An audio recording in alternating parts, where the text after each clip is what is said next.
বিছানায় সাহসী পোজে ছবি তুলে সেই ছবি সোশ্যাল মিডিয়ায় পোস্ট করলেন আমাদের সবার প্রিয় অভিনেত্রী নবনীতা দাস।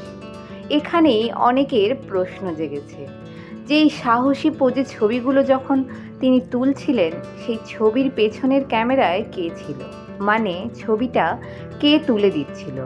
নবনীতা দাস এবং জিতু কমলের ডিভোর্স হয়ে গেছে অনেক দিন আগে। তাই কি নবনীতা আবারও নতুন কোনো সম্পর্কে জড়িয়েছেন? এই প্রশ্নটাই সবার মনে এসেছে। নবনীতার এই ছবি দেখে প্রত্যেকেই জানতে চেয়েছে যে ক্যামেরার পেছনে আসলে কে ছিল।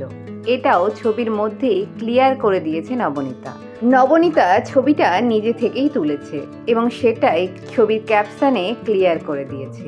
তাই এটা থেকে তো স্পষ্ট বোঝাই যাচ্ছে নবনীতা একা একাই ঘুরতে গিয়েছিল। ক্যামেরার পেছনে এখনো কোনো মানুষ এসে পৌঁছায়নি। এখনো সিঙ্গেল লাইফটাকেই এনজয় করছে নবনীতা। আপনাদের এই ছবিগুলো দেখে কি মতামত অবশ্যই কমেন্টে জানাতে ভুলবেন না। আর এরকমই নিত্য নতুন খবর পেতে আমাদের সঙ্গে জুড়ে থাকুন। ভালো লাগলে অবশ্যই লাইক দিতে ভুলবেন না।